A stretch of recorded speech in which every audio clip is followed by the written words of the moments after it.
ভাই রে, আমি স্বপ্নও ভাবিনি আমার 10 টাকার টিকিটে 1 কোটি টাকা বেঁধে যাবে। যে এবার আমি শহরে গিয়ে বড় একটা ব্যবসা করব। ব্যবসা করবি? আমাদের কথা তো একবারও ভাবলি না। আমরা কি সারা জীবনে কাদার মধ্যে পচেই মরবো? আরে ধুর, তোরা তো আমার জানের দোষ, তোদের জন্য নিশ্চয়ই কিছু করবো। চ আজকে রাত্রে বসি। কি আর বসবো বান্টু, তুই এসে গাইতে ঘুরবি, আমরা রোদে পুরে মাঠে চাষ করব, সেটা দেখতে নিশ্চয়ই ভালো লাগবে। তোরা এরকম ভাবে কথা বলছিস কেন? টাকাটা তো আমি জিতেছি, তোদের সমস্যা কোথায়?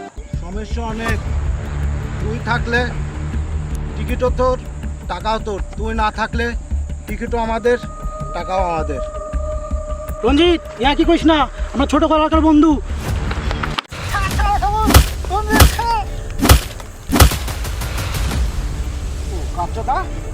টাকা নিব?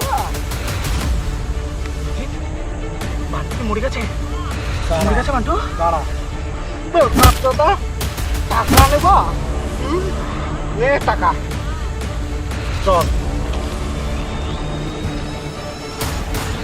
দেখ কেউ দেখেছে না।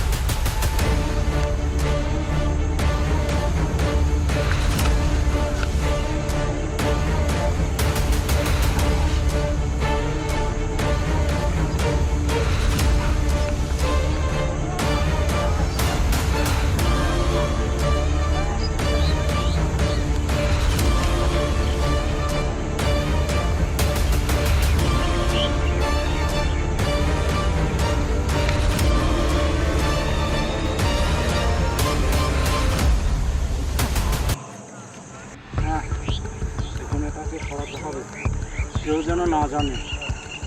তাহলে ওকে এই জমিতে পুঁতে দেবো, তা না হয় ওই জলে ফেলে দেবো। না, ওকে জলে ফেলা যাবে না, জলে ফেলে গন্ধ বেরোবে।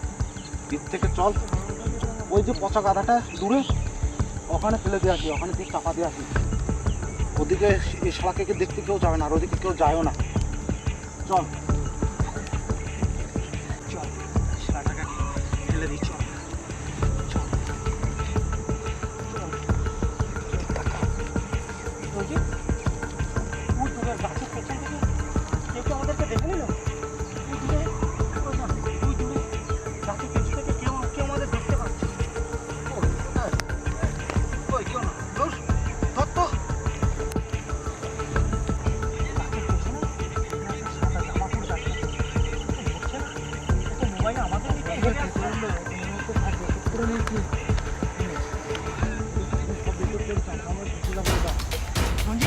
টিকিটটা ফেলার পালা, লোকটা আমাদের দিকেই আসছে।